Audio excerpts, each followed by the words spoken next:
During October of this year, I challenged myself to do a gouache painting every day. And while it didn't happen every day, I was able to complete 19, and today I'll be doing the 20th. This project actually started as kind of a mistake, but like a happy accident, as Bob Ross would say. So the first sketch that I made was this one.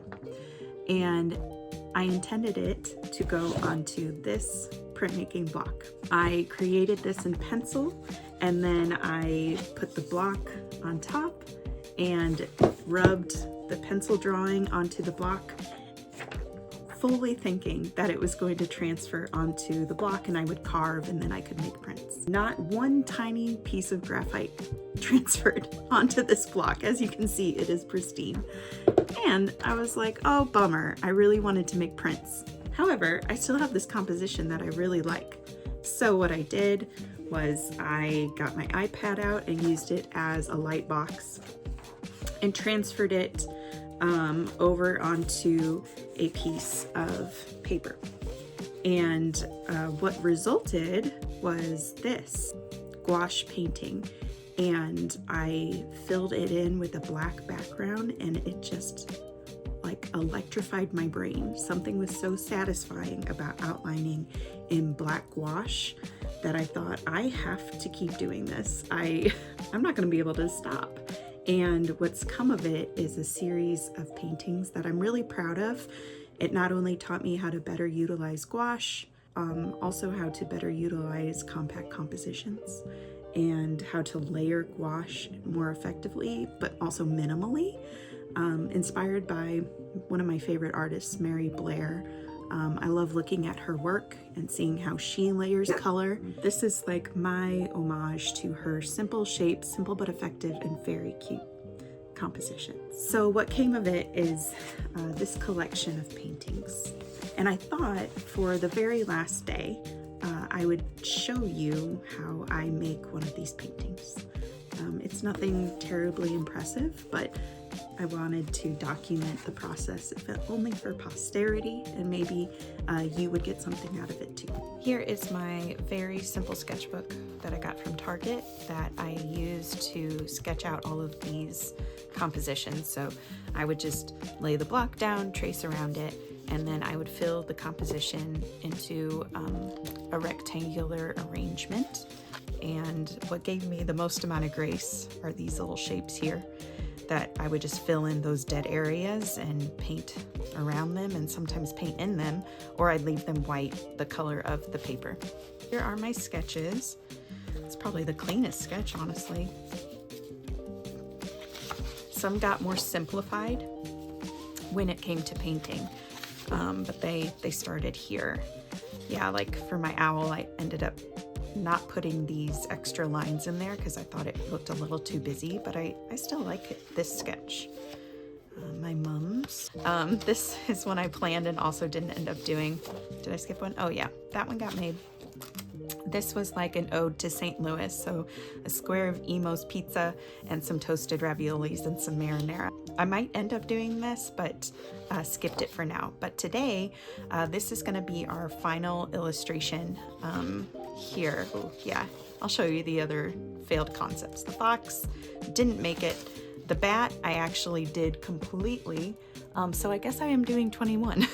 I did this one completely and then decided I did not like it, so it never saw the light of day. This one got made, that one got made. Yeah, the rest of these ended up coming to fruition. Yeah, so those are all my sketches. Today we're gonna complete this one. So the space filler here is gonna be the pumpkin seeds. So I don't know why I didn't finish this sketch, but I'm gonna finish it now with you. And just switching up the direction of the pumpkin seeds. And then filling in between with the circles and the stars. That's a perfect star shape right there. And I'll add a circle right there. So the next thing I'm gonna do is transfer my sketch onto a piece of paper that I will be painting on. So for this one, I'll be using Strathmore mixed media paper. It's very smooth, doesn't have much texture. When I started my series, I was using watercolor paper, and it did have some tooth to it, and I liked how that came out in the painting. But I also like the smooth texture, so I really don't have a preference. It was more just what I had on hand. Next thing I'm going to do is turn out the lights in my studio. Lower the window shade. And bring out my iPad. Bringing out my iPad to use as a light box.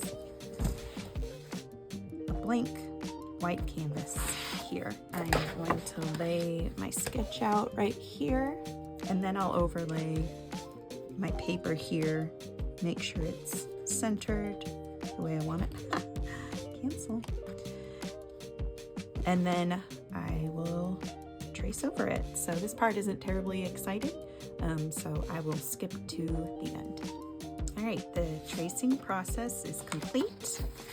So let me get rid of I'll set the sketchbook off to the side as a reminder of my lines, because some of the lines will be painted over until we get to adding the black background, and then those lines will be added back in. The next part of the process is picking out which gouache I'm going to use for the composition, and this one's a little easy because I'm going to be using more conventional colors. So I'll take out my cadmium-free orange. How about primary yellow, always my Mars black, which I used in every single painting, and there's still probably more than half the bottle left. And now I'm thinking about the pumpkin seeds, which are kind of beige, so I might use one of my Holbein gouache colors. Yeah, maybe this one. And it's beige. Perfect. Okay, well, let's pull that one. And then if that is too bland, I might add in some ochre or peach maybe. Yeah, I'll pull peach as well, because this might make a good color for the depth of the pumpkin. I'll just have to see when the time comes. All right, sketch is ready. I've got my gouache here, and I've got some water to paint with. And then I select my brushes, and my favorites have been these tiny little brushes to paint with. I think the first thing I'm going to tackle in the painting are the pumpkin seeds. Yeah, so let me put this peach out there. Maybe add a little bit of beige to it, so it's not too orangey. So let me mix that together, see what comes out.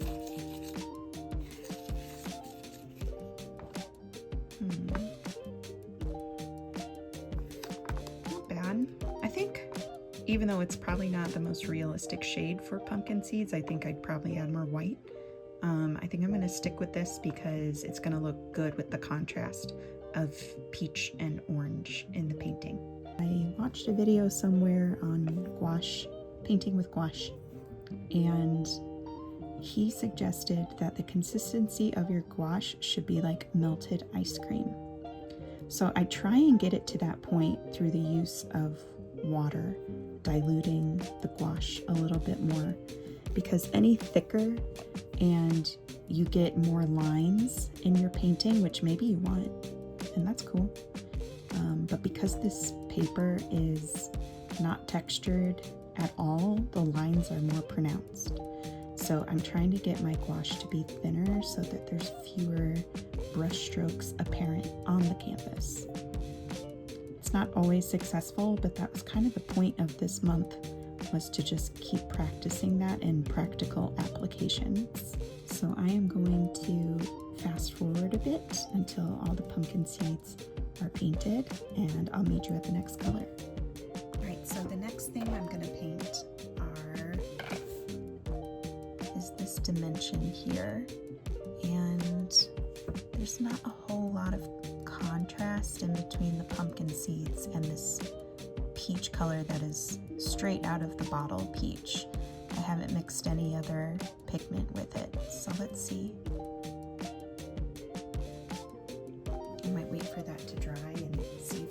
or not? You know, it's actually a pretty good step in between this color and the orange.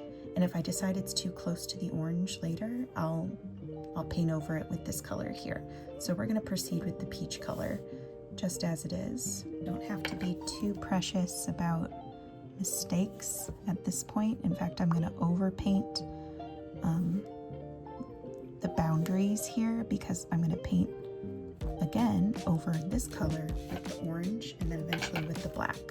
And so it'll naturally just keep cropping down this shape to probably the original area I sketched it, but then I don't have to worry about covering up white in between as like a border.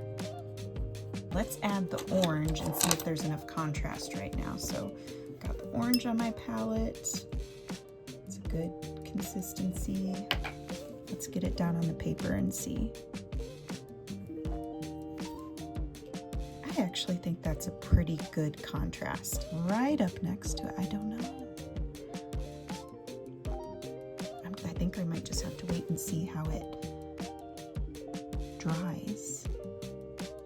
And you know what? I like it. I'm gonna keep it that way because even if when it dries, there's not a great amount of contrast, I might just use the black and outline on it.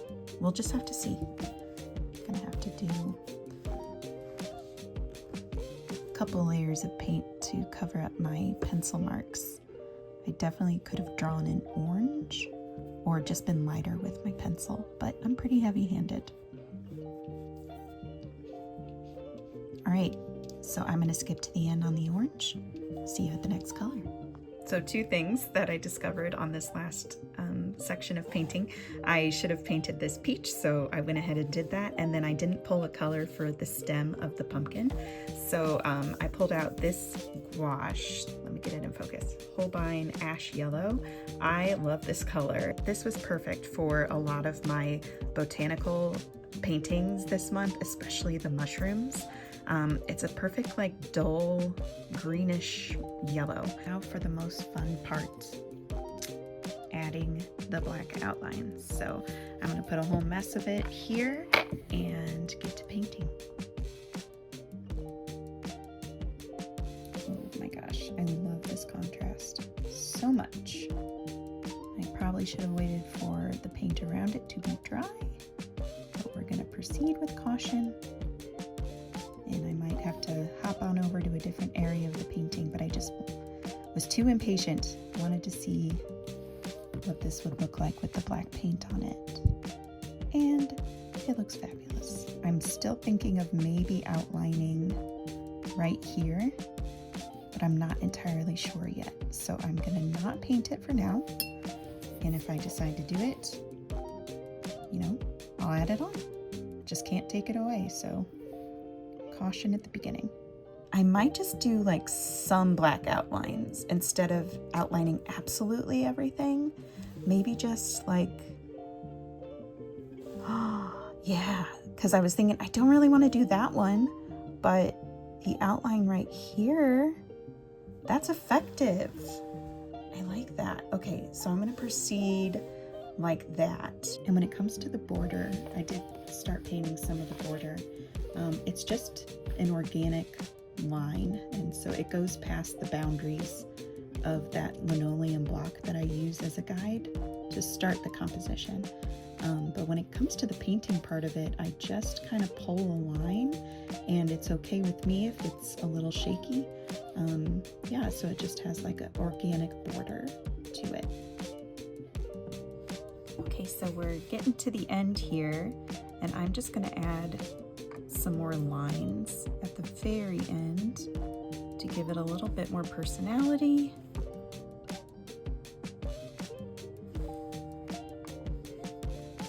That. I was trying to decide about the pumpkin seeds. I might put a few.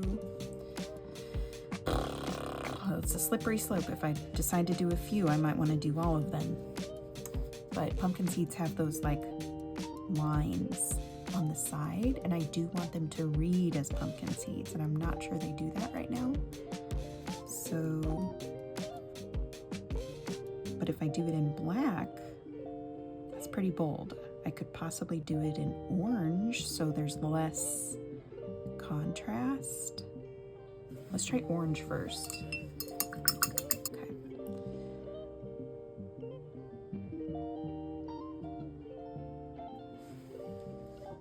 Oh, I like that. That's like subtle enough. I was really just afraid of the black being way too bold and taking up a lot of the space on the pumpkin seed, but that is good. I'm really liking that. So I'm gonna go in and do that on all the seeds and touch up some of the orange where you can see pencil marks, and then we will be done.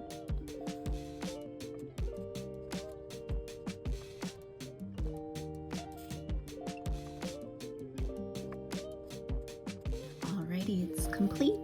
Just one final thing. Gotta sign your name.